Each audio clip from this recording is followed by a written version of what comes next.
City Matters.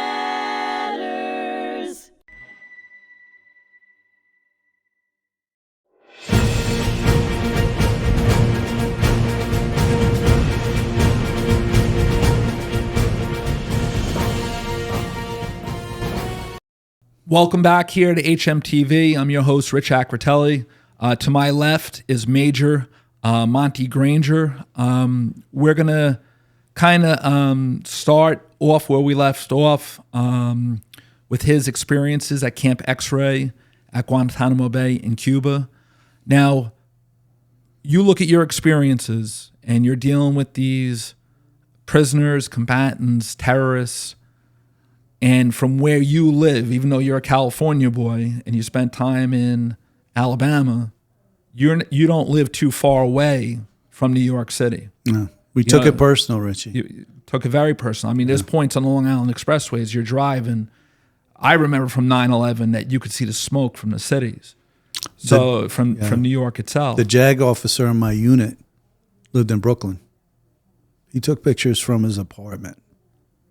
It was personal. It was personal. Yeah. Now, what were some of your responsibilities in terms of, especially after the fighting starts in Afghanistan, as more of these guys are caught and more are now finding their way to Cuba, right, Guantanamo Bay?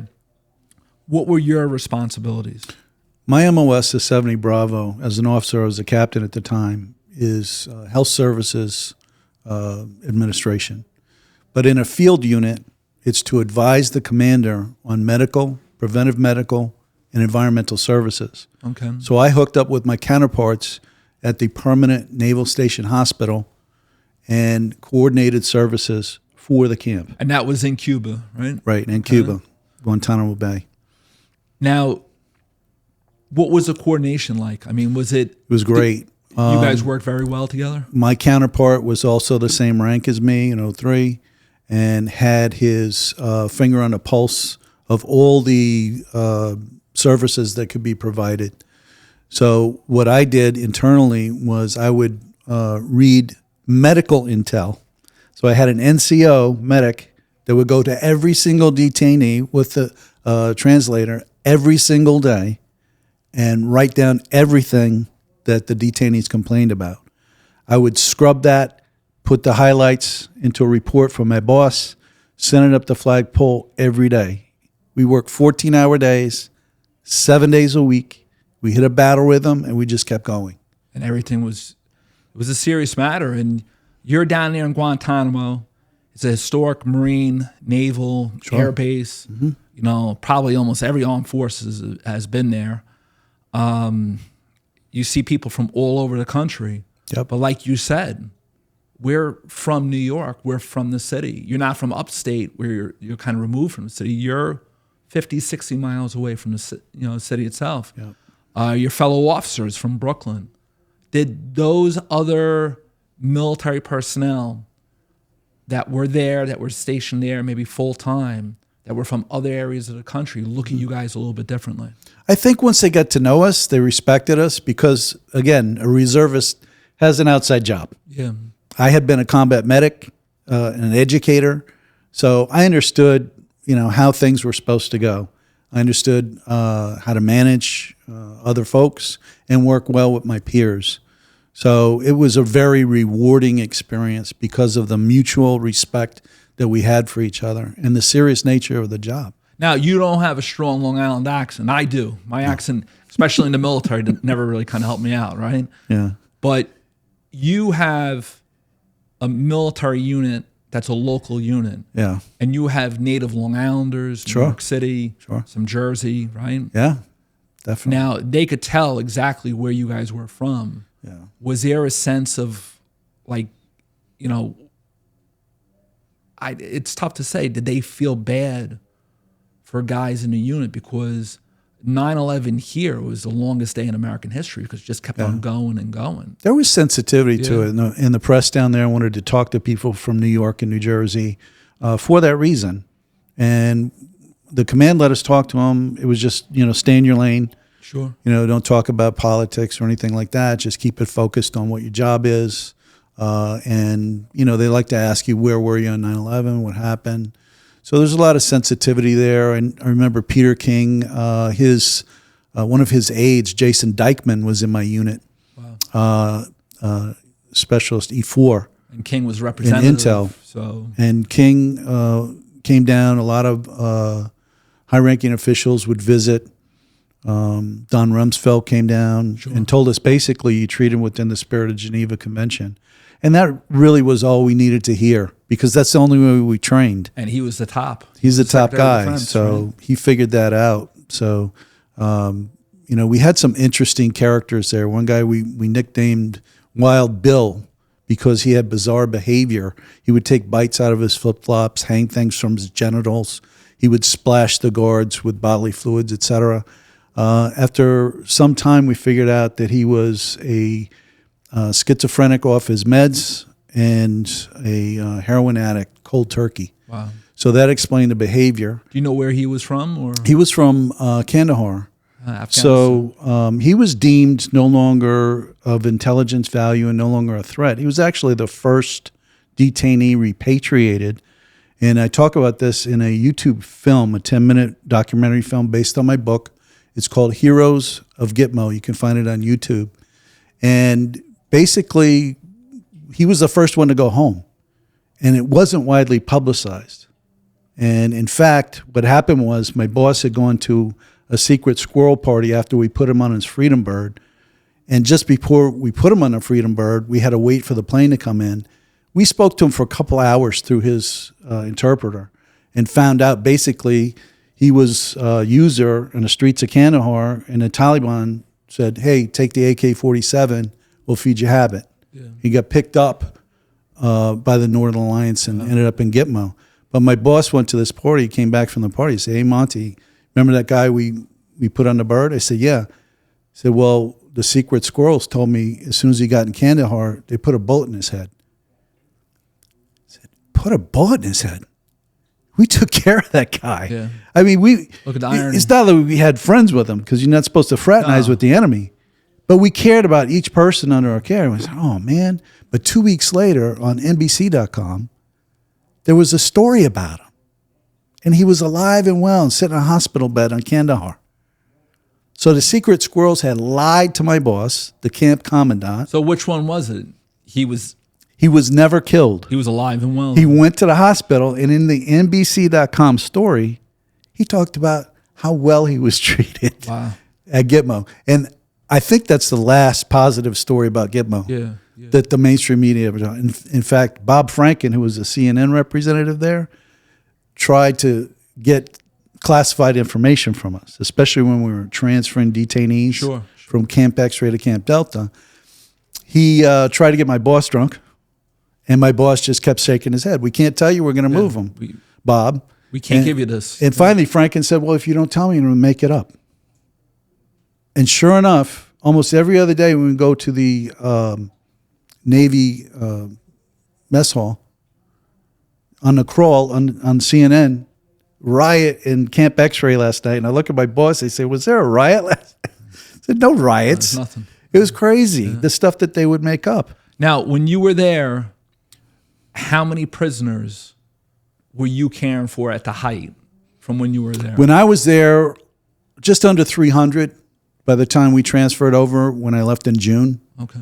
And so we ended up transferring detainees from Camp X-Ray, the one you still see in all the pictures, to a much nicer facility that was constructed while we were there called Camp Delta. Okay. And we transferred all 256 or whatever it was in one day. And that was quite a day. Now, were you emotional in terms of you had to care for these people, but also, you know, you're thinking about home and you're thinking about your own family and stuff like that. Were you torn inside at all? Yeah, it was really hard. The communications were a lot different. The phones were horrible. I got maybe one phone call a week, and email was not predictable either. So I really did miss my wife, my newborn son. I feel like a man's job is to be with his wife and family. Sure. But, you know, you look down at the uniform, it says Army. Yeah. Armies fight wars. Now, when you were handling those prisoners, was it tough caring for them, knowing from where you were where your family lived and stuff like that? If you thought about it, and one difficult thing was the Naval Hospital, because there had to be MPs. Now, the MPs are taught, you can't talk to these guys unless you're telling them what to do. Sure. But the naval medical personnel are taught to heal the whole person. Yeah. Small talk. Yeah. So the MPs were always, freaking out about how the Navy people were talking to them. How they were conversing. And the Navy people were complaining about the MPs. So we had to come up with an orientation. The frustrating thing was you spend like maybe 1 or 2 weeks, and then you get a fresh rotation. Yeah. So you have these things come up again. So it was difficult to convince the MPs that, yes, it's okay that they talk to the detainees like they're human beings because they're trying to heal them. A healthy detainee is less resources. Sure. Know what I mean? Now, when you look at these guys, they're combatants.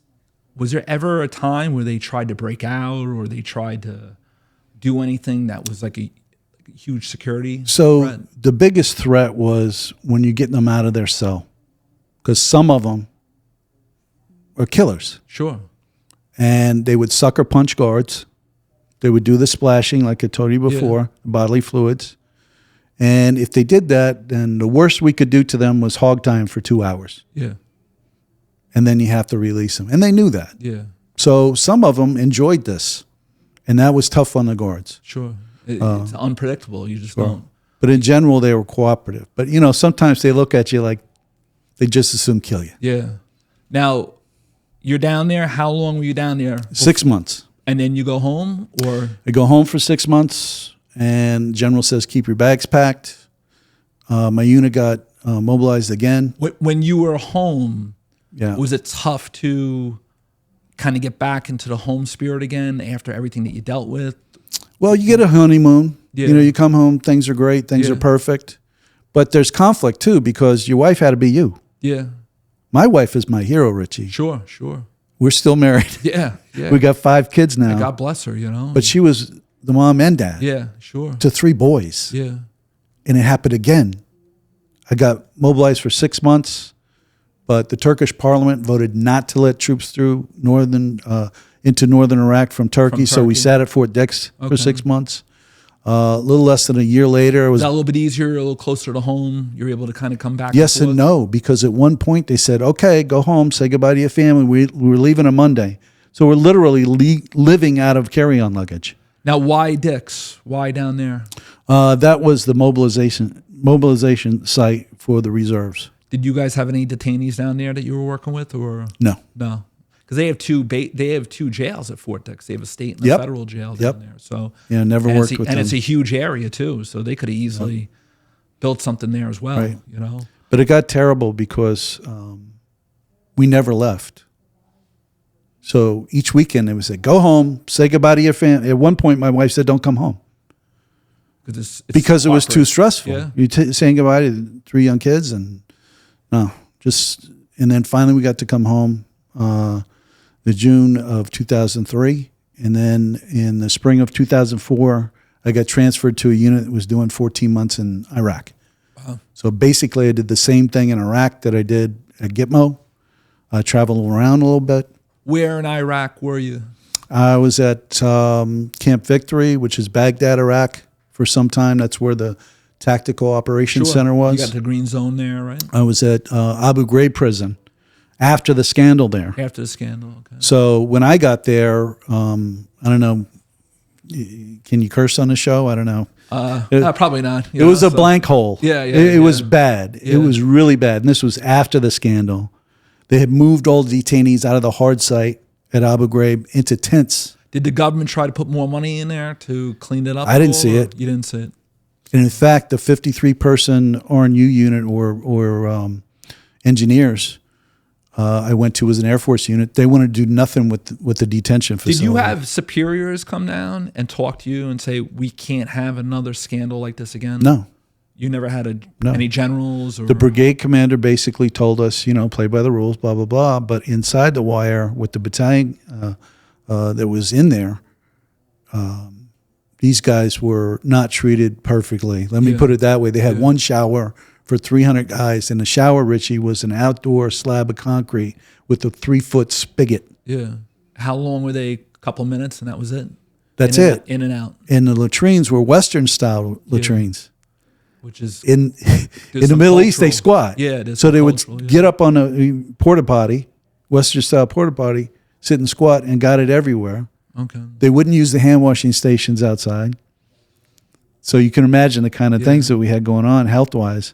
Yeah, you also have some cultural things that's going to cause hostility, and there's a feeling that there's a little bit of a lack of respect here, right? And sure, I remember very clearly. And whenever you go somewhere, they give you the booklets on how you should act in these areas. Absolutely. Right? So, and I remember very clearly doing a tour through the camp, and this gentleman approached me, said that he was one of Saddam's generals, and that we had an opportunity to show who Americans were regarding their treatment. The command there was spending half the $14 a day on a local economy to feed them each day. Was that true? Yeah. Then he was a big Baptist. They were spending $7 a day. They should have been spending 14. So now you're there for how long? Not very long, a couple months. They got me out of there because I filed reports every day. I said, hey, we need showers. We need, proper latrines. They won't use the hand washing station. We need to solve these problems. So you guys were becoming like the squeaky wheel. Yeah. Right? I got squeaked right out of there. Got sent to Ashraf. Okay. Where is that? There? That's kind of central eastern Iraq.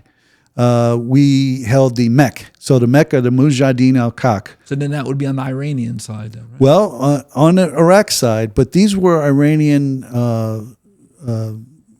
expatriate nationalists. But you weren't too far from the Iranian border then. No, really close to it. In fact, they complained that the Iranian police were after them. But the Mek was Saddam Hussein's henchmen. So if anybody was giving Saddam problems, these guys would go and take care of them. Wow. And there were basically 3 armored battalions. When we went in April of 2003, they all threw their hands up. They had uniforms, carried their arms openly, had a command structure. So by Geneva, they're prisoners of war. Wow. So when I got there in the spring of 2004, we were still blowing their toys up. Very interesting. Only women in command structure. No children, no marriages. What kind of area was that? Was it arid, like Southern California? Okay. And was it very rural, or was it? Yes. Okay. They called it Ashraf City, but it wasn't much of a city. Yeah. But they were self-sufficient. It's not like you were in Baghdad, right? So No. Okay. So now you're there for how many months? I was actually in country for about 10 months, 10 and a half months. I got an early out because our transportation officer had to go home early because of family emergency. So one day I'm at Ashraf, feeling sorry for myself, and I get a call from the boss. He says, "You're going to Kuwait for a month." Really? So I had to, retrograde all our stuff, keep eyes on. Okay. So I spent a month in Kuwait before going home. It was Kuwait at that time considered like a little bit of a staging area, or was that like a in process, out process, that sort of thing? Yes. Okay, so I was a liaison officer. So you almost got 1 foot out. 1 foot out the door. Right. So now you come out of Kuwait. Where do you end up? We ended up back at Fort Dix in retrograde, and one day I thought I was going to be there for. They told us several days. Okay. But our brigade XO, Colonel Ecke, lived close to me, and he was going home early. And he came to me and says, "Pack your bag. Let's go." So I got home.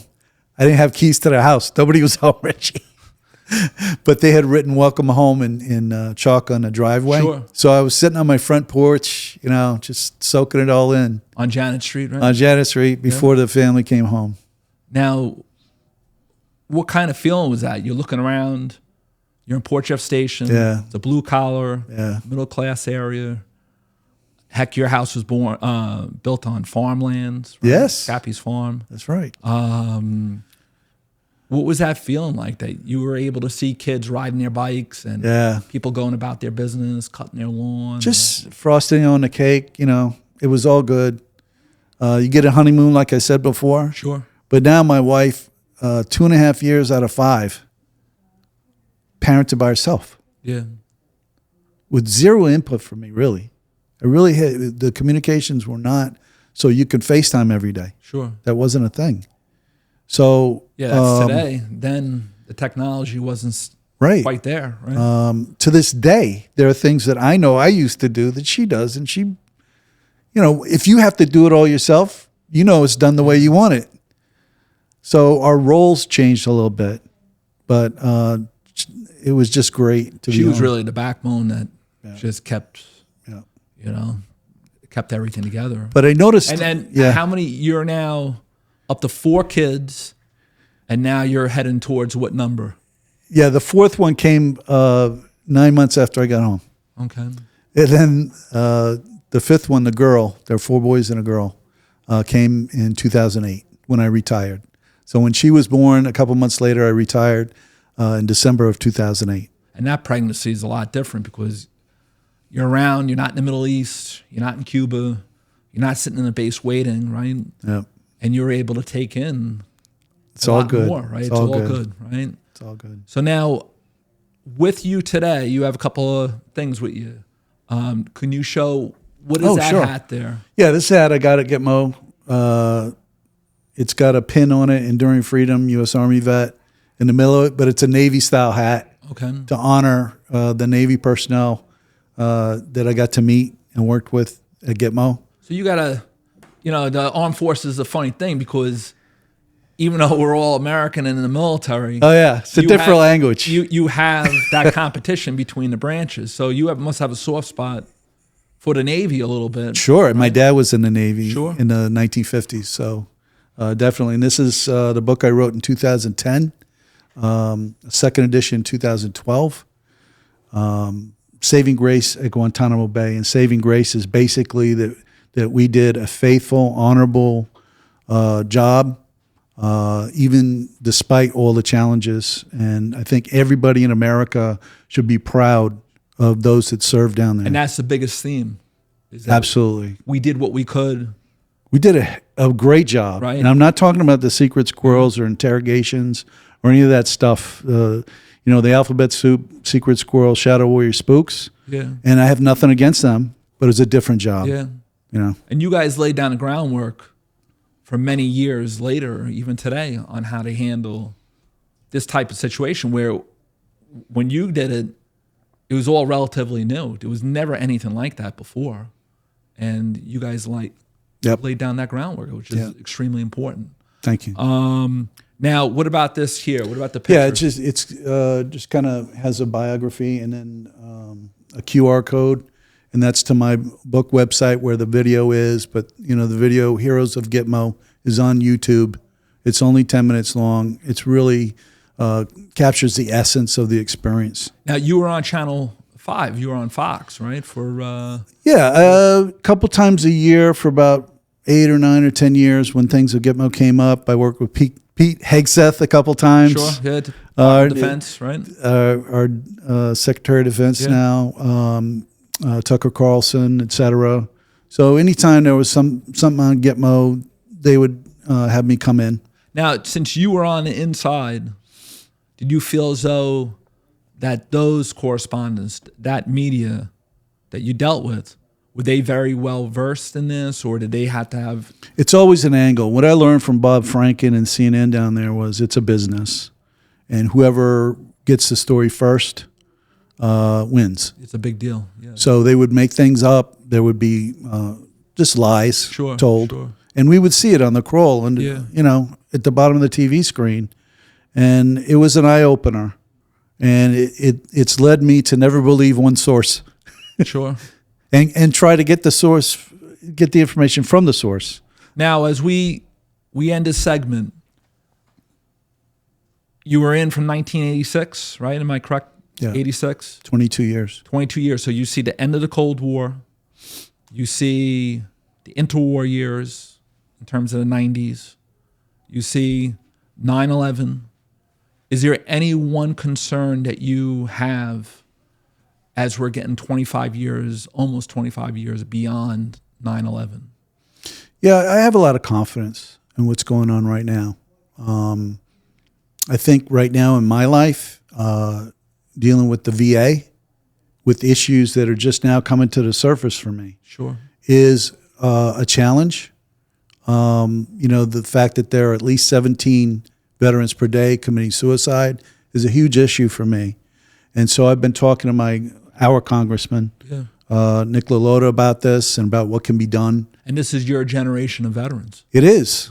And it's tough because, I first filed a claim last December, and now I've had to say why I have PTSD to 5 different individuals. So there's a big continuity of care gap. Yeah.